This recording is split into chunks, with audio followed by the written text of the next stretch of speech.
The reason people change is because of pain. The reason we grow is because we get uncomfortable and we embrace being uncomfortable. But being honest with the pain that we feel is usually the prime mover for people to do the work that is necessary. Average person, you and I have about 75,000 thoughts a day rattling around in this thing we call our brains and our minds. 75,000 of them.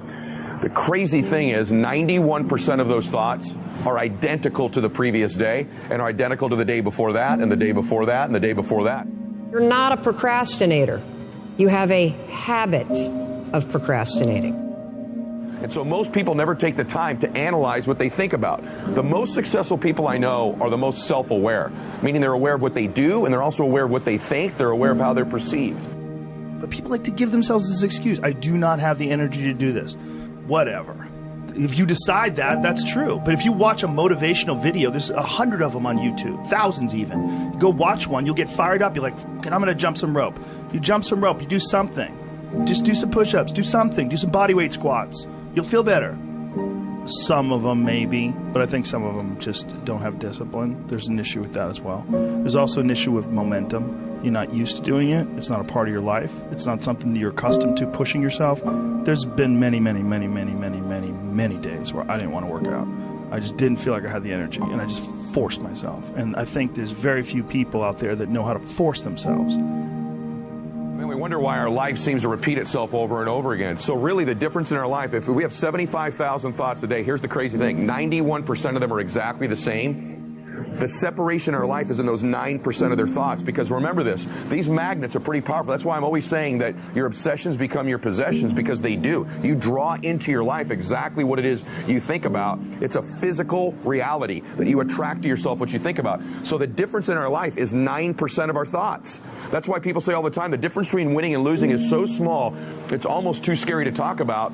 And really we've identified what it is. It's 9% of what we think about alters the direction of our life. So what I'm here to tell you today is you've got to hone in and get aware of what you think about and then alter those 9% of the thoughts that are variable on a daily basis to serve you. And you know, people are very, very, very, very tough. And it turns out that if you face things that you can put up with a lot more than you think you can put up with, and you can do it without becoming corrupted. You have to be alert when you're suffering. You have to be alert to the beauty in life, the unexpected beauty in life. And you know, you have to look for those that little bit of sparkling crystal in the darkness when things are bad. You have to look and see where things are still beautiful and where there's still something that's sustaining. And you know, you narrow your time frame and you be grateful for what you have, and that can get you through some very dark times. Our belief system is based upon our evaluation of something. Frequently, if we reevaluate a situation, our belief about it will change. I began reevaluating who I was. I started to study. I never stopped studying. And I found as I reevaluated, I had a much higher opinion of myself. I found out things about me that I would have never believed if you had told me. The power that's locked up within us, the marvelous system we've got. Do you know the blood circulates through your veins every 33 seconds, through hundreds of miles of passageway? Bang, just like that, clears all the food in and all the garbage out. Stop and think of the central nervous system. It's the most complex electrical system in the world. And you've got it. Think of your brain, an electronic switching station like that. You can change the vibration of yourself and everything around you. We have awesome powers, and it's all based on what you believe about you.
make progress on a regular basis, we feel alive. And that's why at the beginning of the year, we get this thing like, okay, I can have this fresh start. I can really do what my soul desires. I can expand. I can grow. I can improve. I could change.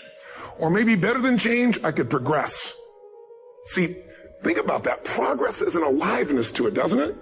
You don't have to work at changing. People say all the time now, well, I'm working on changing. Don't worry about it. You don't have to work on changing. Change is automatic. Your body's going to change whether you want it or not as the years go by. And no matter how hard you work, there's going to be some changes going on there.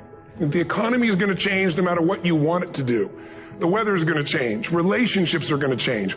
Everything in life is always changing. We don't have to work on change. Change is automatic, but progress is not. So if you want to make real progress, then you really got to look at your life in a different way. You got to say, I got to take control of this process and not just hope it's going to work out like people do who make a resolution. You may have lost years because somebody else put you at a disadvantage, or years because of your own choices. God knows how to make up for it. He's still going to get you to where you're supposed to be. This is what happened to Joseph in the scripture. God gave him a dream that one day he would rule a nation. In this dream, he saw his brothers bowing down before him. Joseph should have used more wisdom and not told his brothers that part of the dream. Certain things you should keep to yourself. Some people can't handle what God's put in you. They won't celebrate you. They'll be jealous, find fault, and be critical. One day, Joseph went to see his 10 brothers. When he walked up, one of them said sarcastically, "Here comes the dreamer." They weren't upset because he was their father's favorite child. They weren't upset because he was wearing a coat of many colors, a coat that represents favor. They were upset because he had a dream. They were offended because he was determined to break out of the mold, to do something great, to leave his mark. They would have been fine if he was content to be average, to accept the status quo. But when you stir up what God's put on the inside, believe that you have seeds of greatness, believe that you can overcome that illness, break the addiction, pay your house off, be blessed in spite of past mistakes, let me warn you, everybody will not celebrate you. When you have a dream, you're going to have some detractors. People will get jealous, try to make you look bad, try to talk you out of it. Say things like, "You really think you can get that promotion? You don't have the experience, the talent. I don't think so. You really think you're still going to get married? You've tried 3 times, hadn't happened yet. You're getting kind of old." Let that go in one ear and out the other. People don't determine your destiny. God does. You have to own your own happiness. Take it away from other people demanding that they make you happy. Your kids are not going to make you happy. Your spouse is not going to make you happy. A big house is not going to make you happy. Own your own happiness and be responsible for doing those things that bring joy into your own heart, independently of life and people and money and all of that stuff. Right. It doesn't necessarily give you a happiness. You have to take responsibility of that peace and that joy that lives inside of your heart and not inside of your stuff. That's what hope is. Imagining and then fighting for and then working for what did not seem possible before. That's leadership.